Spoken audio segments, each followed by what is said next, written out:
Okay. Cable flexion rows to start with. And we'll get yapping after that.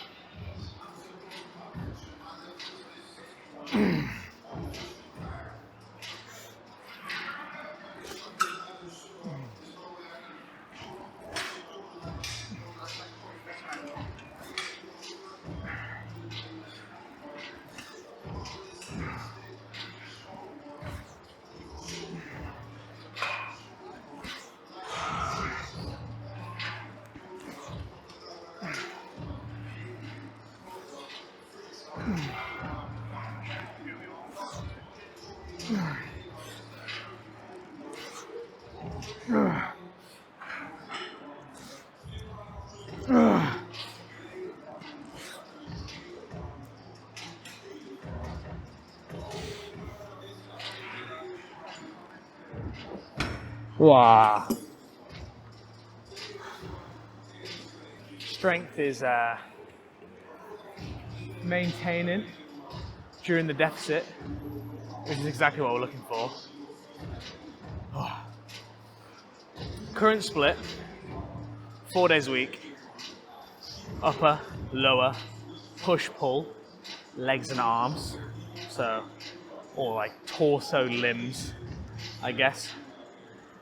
Could have just done upper one, lower one, upper two, lower two. But wanted to kind of just change it up a little bit, kind of still tick all those boxes, still hitting everything with the same amount of frequency, but just a little bit different. A little bit different, a little bit more exciting. So, enjoying it so far. I'm running it for 4 weeks. This is week 5. Loving it.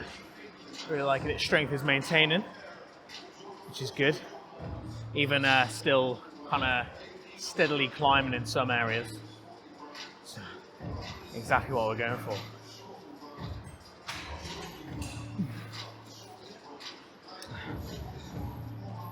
I think when kind of training in a deficit like I am in the minute, certain things to control like volume, fatigue, intensity. My general approach is that the minimum effective dose in order to maintain or even steadily climb with strength in terms of like volume, total amounts of sets per week, per muscle group, minimum effective dose is probably a good way to go. Anything else might not be gaining you much more than just additional fatigue, which of course when you're dieting is just the last thing you need, especially if you're keeping your activity quite high, like I am. So we're on 2,300, looking at 12k steps a day pretty much roughly, on average, and yeah, training 4 times a week. And at the minute, everything seems to be going pretty smooth. I'm just kind of monitoring it week to week, monitoring fatigue, monitoring strength, monitoring hunger, all those kind of things, libido. All kind of adds up into like little jigsaw pieces that kind of come together and paint a picture of kind of your overall condition, your overall kind of systemic fatigue whilst you're dieting down. So. Always good to keep checking in with yourself and treat myself like one of my clients, essentially.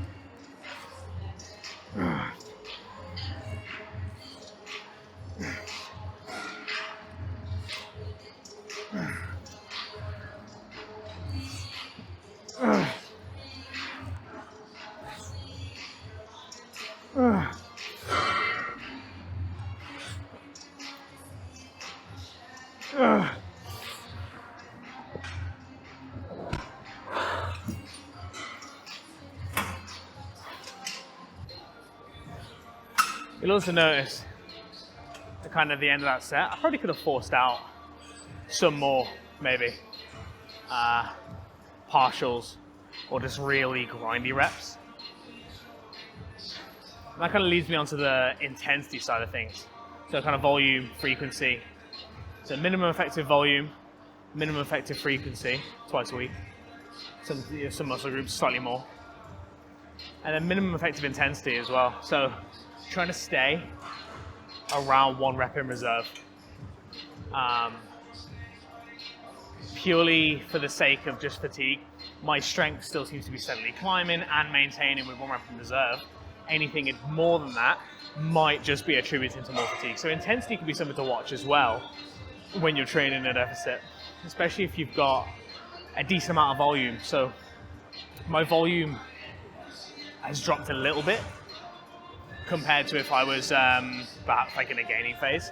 Definitely slightly lower volume, but actually also slightly lower intensity as well, just because I just don't have as much kind of free energy rocking around, right? And then again, I am someone who typically just, you know what I mean, will kind of just crank out like partial after partial at the end of my set, drop set, beyond failure, all of the intensifiers. And I feel like for a good while, for a couple of years, that was like a really solid approach to my training, but I'm starting to try and train a little bit smarter rather than just harder, because there is a breaking point, right? And this year so far has kind of been me kind of pushing to breaking points a little bit and kind of seeing like, oh, okay, that was me over indexing a little bit. Let's try and pull back and kind of work relative to that and kind of learn from that. So definitely getting better at just not going to like psychotic failure every single time.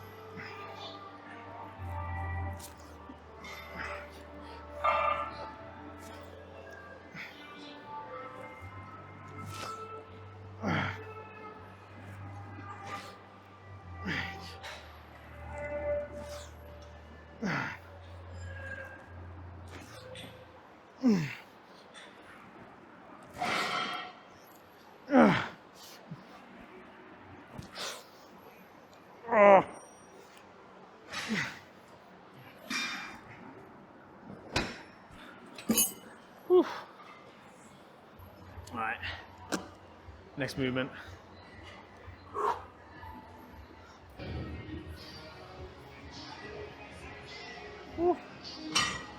All warmed up for incline dumbbell press. Feeling good. Back feeling pretty lit up from the cable flexion rows. Only got, on this upper day in particular, 1 back movement, 1 chest movement, a shoulder movement, and then biceps and triceps. But trying to go for, because I've only got the 1, I go a little bit more in depth on the second session, so the push-pull session. I go a little bit kind of more chest and back heavy. But because I've only got the 1 slot, I'm trying to pick exercises that kind of cast the net wide and cover as many of those muscle groups as possible. So the cable flexion row pretty much lights up the entire back, right? My erectors, my mid-back at that peak contraction, my lats at that deep stretch, you know what I mean? So it kind of targets a lot of the back. And with like incline dumbbell press, you know, getting a nice deep stretch, touching the sides of the bottom, kind of pressing up, plenty of chest stimulus, plenty of tricep stimulus, you know. So just two kind of, 2 nice compound options. And then I can go a little bit more kind of in-depth into some isolation work in the push and pull session, because I don't have like the arms to do, for example. So that's kind of part of the reason why I architected the way that I did. But yeah, let's hit a set of this.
It's a little strength increase,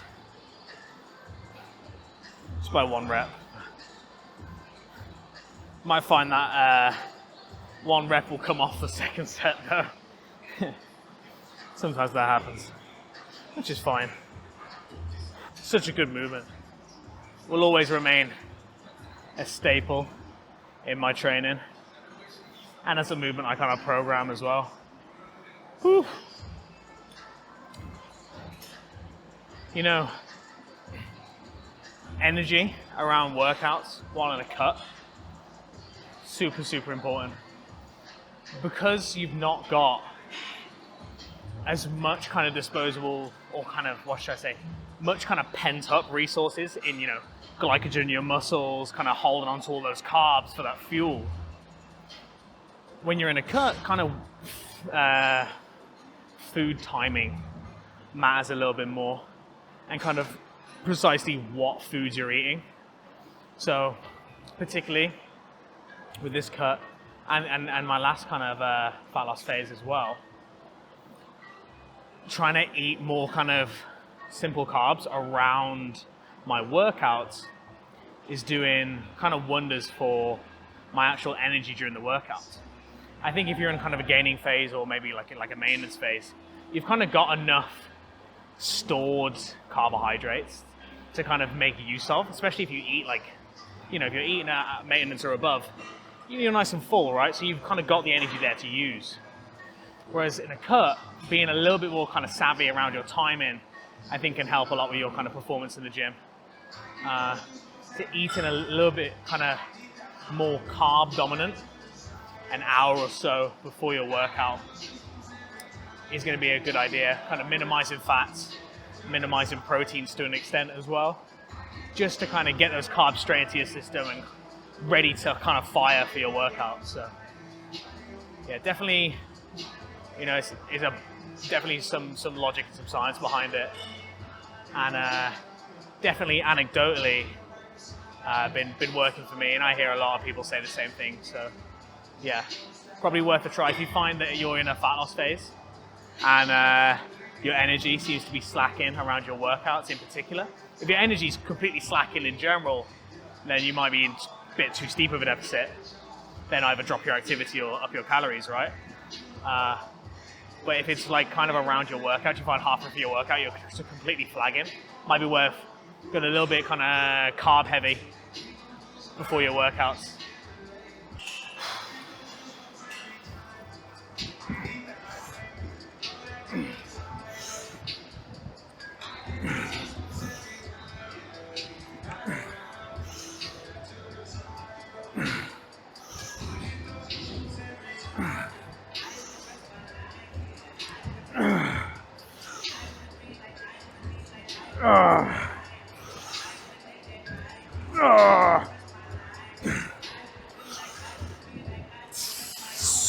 Come on.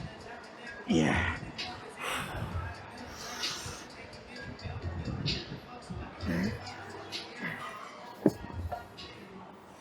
Whew. Still matched.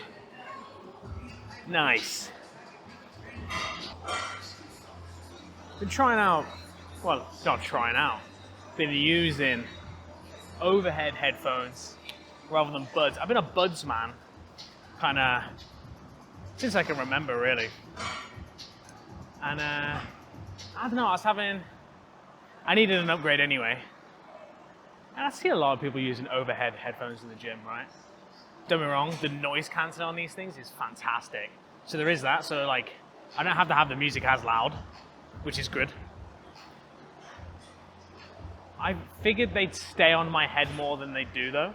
So the problem I have with the earbuds is whenever I'd go to like shoulders up to ears, any kind of flexion row or a lat pull down or kind of anything like that, the buds would kind of come loose and fall out.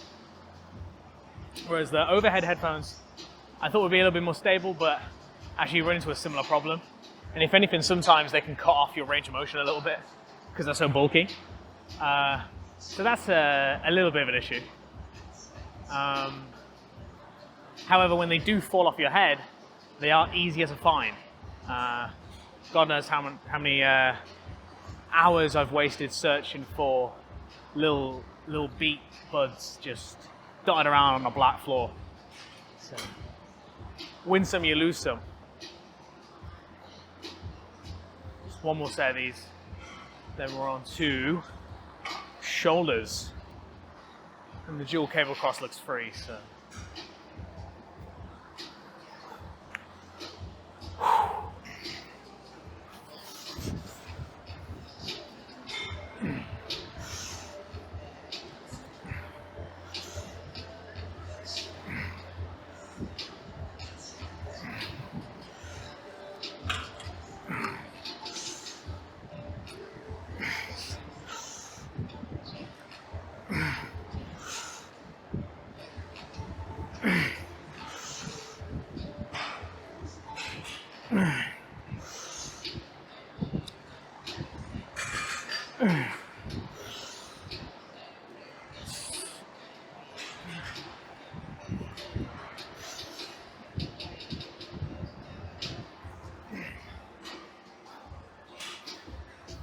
Here's the shoulders.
Quickly become one of my favorite shoulder exercises. What's just nice about the cable is just having that constant tension the entire way through, unlike a dumbbell where you kind of lose the tension at the bottom. Not that dumbbells are bad. Dumbbell lateral raise will always be a staple in my training and my clients' training. But everything has its pros and cons, right? You get more tension kind of throughout the entire movement with this. Plus you get the added stability, so you can kind of grind through reps a little bit more. But the setup's a little bit awkward. You gotta wear cuffs and you look like a moron. Dumbbells, you get, less stability. You don't get to grind out as much. You don't get as much tension in that bottom portion of the rep. However, you pick up a pair of dumbbells and you're away. So again, you win some, you lose some. 2 or 1, what's the saying? 2 or 1, half a dozen of the other, something like that. I don't know. Let me know what the actual saying is. In other news, recently got the UB Bar affiliation, which I'm pretty gassed about. You can use code RyanUB10 in all caps at the checkout for 10% off. That's UB Bars. 99 calories, 10 grams of high quality protein. It's all vegan and plant-based if that's something that you care about. Generally just a great product, and they taste amazing. Taste is great, texture's great, love all the flavors. Check them out. Check them out.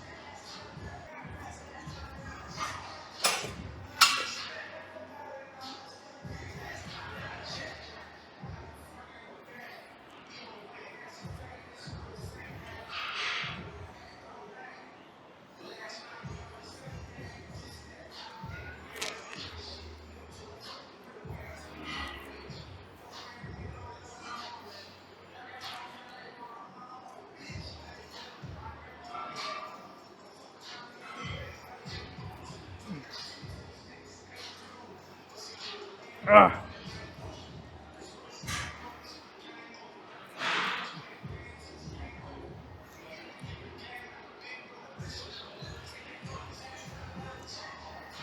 Ah.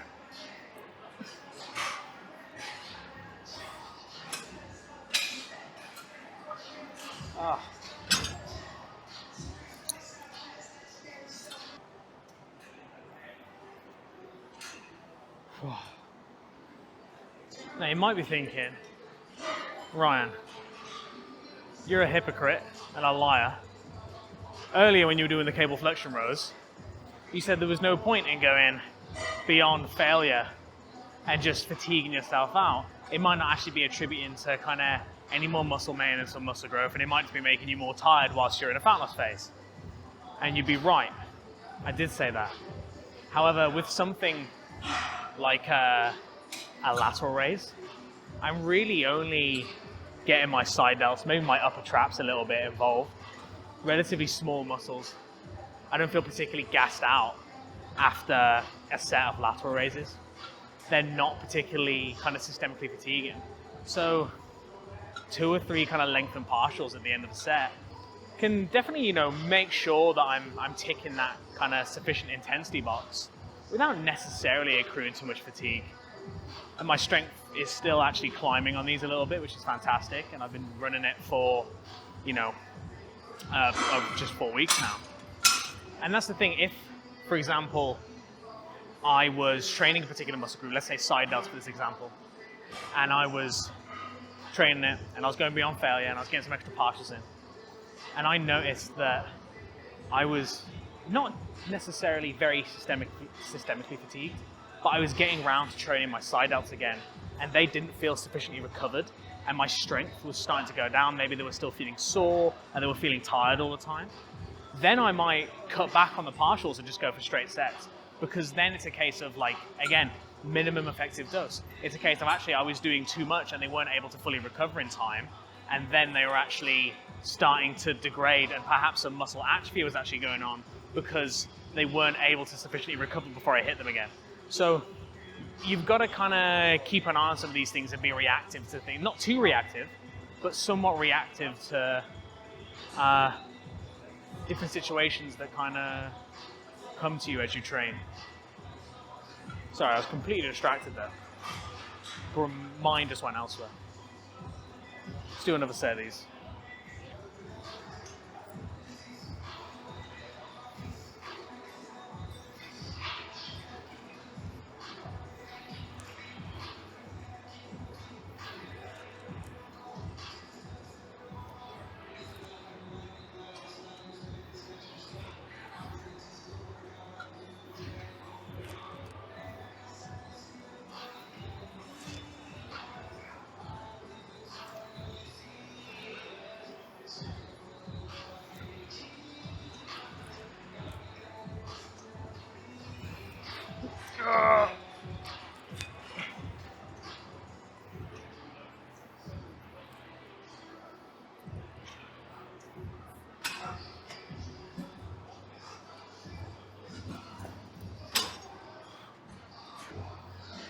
And what I mean by not being too reactive is not basing everything off like one measurement or one session. If my strength seems to dip in one session, maybe evaluate why that might be. And even if you can't come up with a good reason, don't necessarily take action yet. You've got to focus on what a trend is saying. If over the space of, like, you know, a whole week of sessions, your strength is dipping on like every single exercise for every single muscle group, or like the vast majority of them, then yeah, maybe you're kind of over-indexed on your deficit or your fatigue and you need to pull back a little bit, right?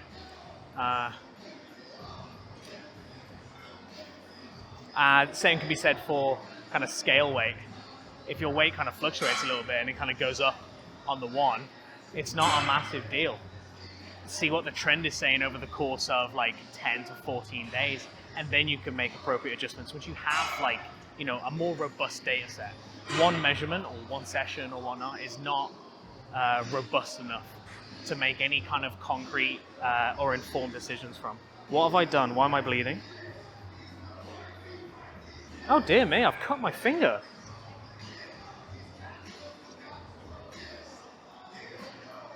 Huh. That's a proper clean slice. I don't know what I've done that on. Interesting.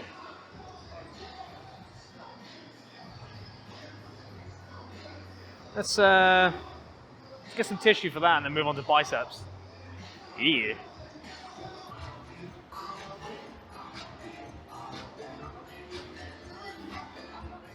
So I'm going to be camping out here for the next 7 sets. Bis, then tries, incline curls, then easy bar French press. 4 sets of incline curls, 3 sets of French press. And it's kind of French press. See, because I like to have my bench on the kind of incline, it's kind of like a halfway point between a French press and a skull crusher. I say it's more French press like than skull crusher like because I'm going behind the head, but just kind of personal preference. Still kind of getting a sufficient kind of stretch on the triceps there. So that's what we're looking for. Set these.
You do get just a super nice stretch at the bottom of incline curls. Now, it's a little bit awkward for me because of the whole Poland syndrome and how missing a pec can interact with other parts of the body. I find that not only is my bicep insertion on this side a little bit funky, and my bicep in general a little bit smaller, but I also can get my shoulder back a little further, which means that this bicep is under, like, as in I can get my shoulder back further on my right side, left side, sorry, because there's no chest muscle to, like, well, keep it from going back far, right? So my left side gets put under more of a stretch, which means that it reaches failure way sooner than my right. So kind of takes a little bit of practice to kind of get it right. I mean, I always feel like I could probably do a couple more with my right side, but like during the set, I'm just consciously trying to squeeze my right a little bit more at the top, so the kind of fatigue kind of matches out. Energy's good today. Decent carb feeding around the workout. Good night's sleep the past couple of nights. I'll say it again for the people at the back and myself. I'm also at the back because I don't listen to myself nearly as much as I should. Sleep is so damn important. Whether you're trying to gain muscle, whether you're trying to lose fat, whether you're trying to be less stressed, whether you're trying to just enjoy your life more, sleep is king. Or queen. But sleep's the best. Sleep's the biggest kind of dictate. I feel like a lot of stuff comes downstream from your sleep. So a lot of good things come downstream from good sleep. And sleep is upstream, or at least bad sleep is upstream from a lot of your problems. Upstream from a lot of your problems. Or at the very least, your problems might be less severe, or would be easier to treat or combat if you got better sleep. That's not me addressing everyone, but that's me addressing a lot more people than you might initially think, myself included.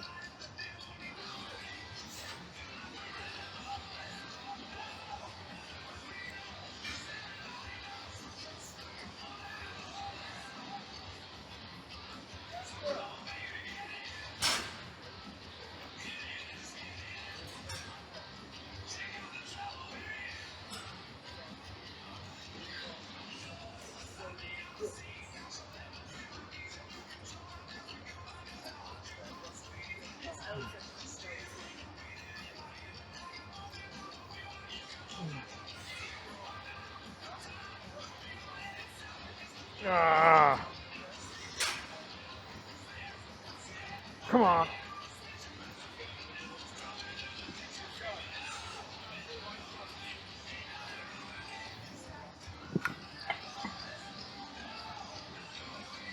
We're coming again. Everyone tries to hold on to their lies when no one's alive. Baby, 115. Such a banger. So anyway, sleep. I'm not done talking about sleep. If you don't get enough sleep, you're not gonna grow muscle. If you don't get enough sleep, you're not gonna burn fat. If anything, you might burn muscle. If you don't get enough sleep, everything is gonna suck more than it normally would. And if anything, a lot of the stuff that normally wouldn't suck might start to suck. Get your damn sleep. Me included. Get your damn sleep. Get your damn sleep.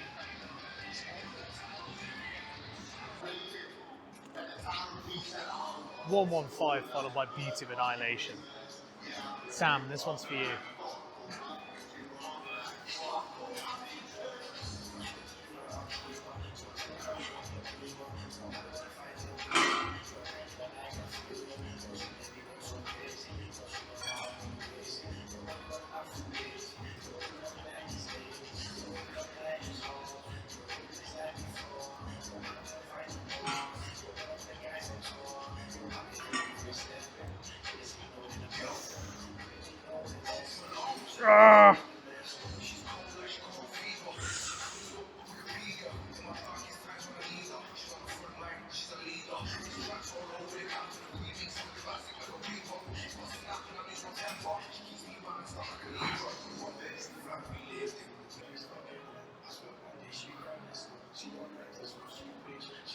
Let's get a little peep.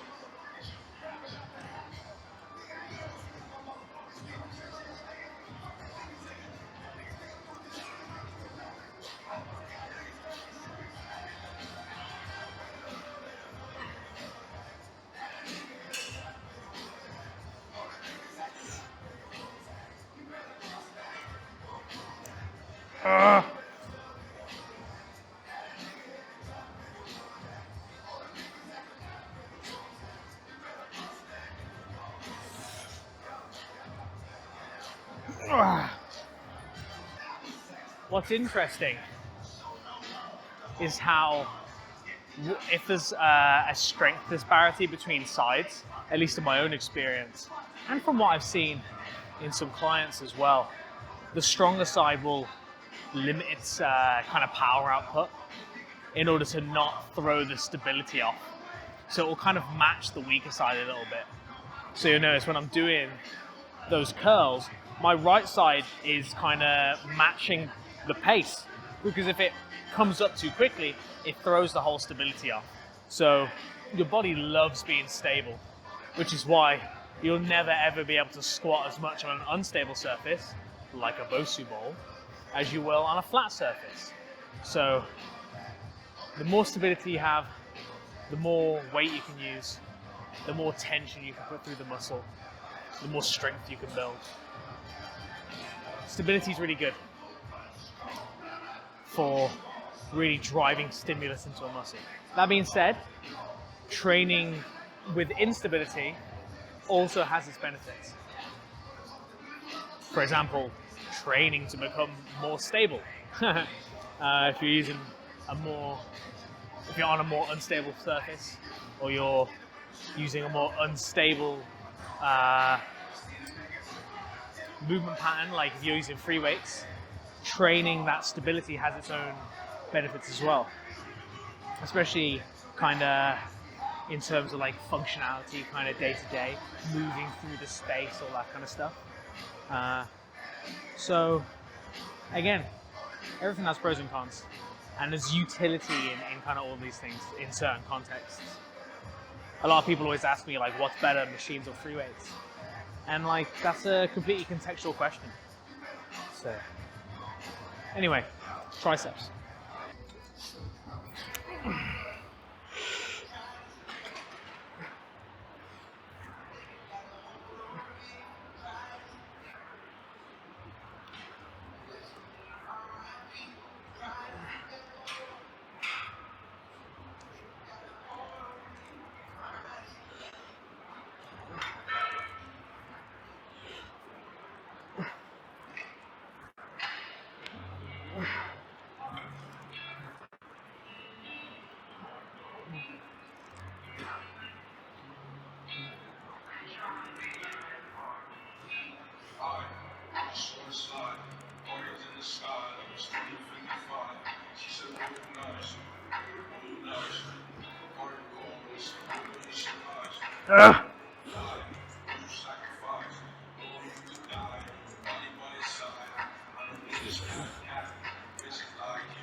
Beans have become a recent staple of mine in the form of like a bean salad. God, I'm obsessed.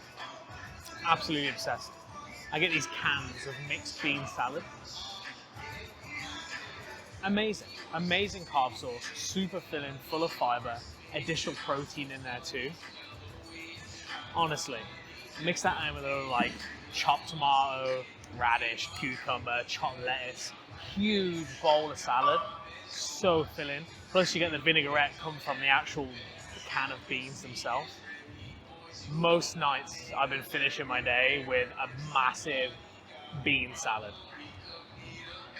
I get some like protein chipolatas, chop them up, whack them in there. Super high volume, super low calorie. Then like if I got to boost the fats up a little bit, I'll like dice up some avocado, throw that in there. Bit of Mexican seasoning. Oh, honestly, such a staple for me at the minute. Highly recommend.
This is another thing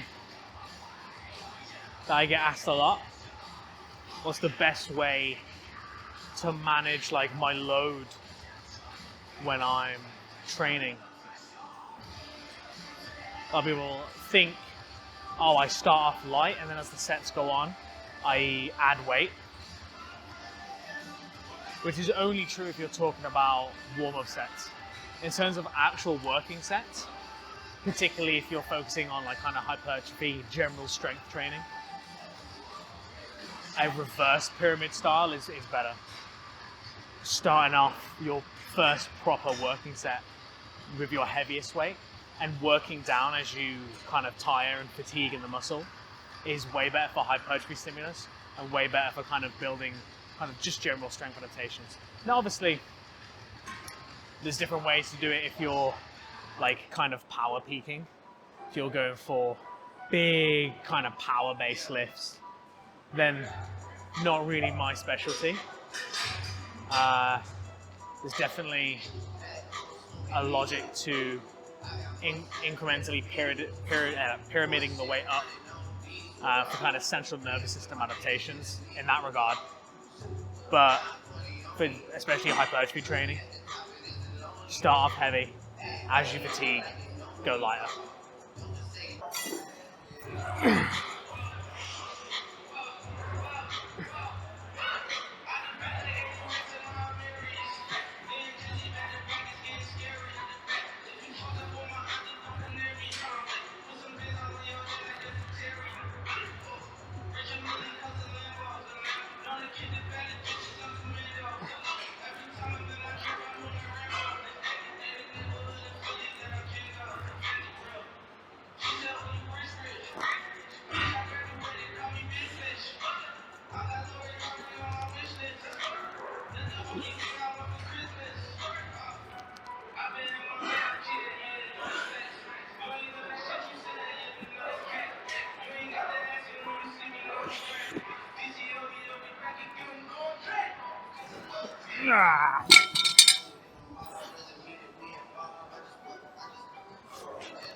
And we're done.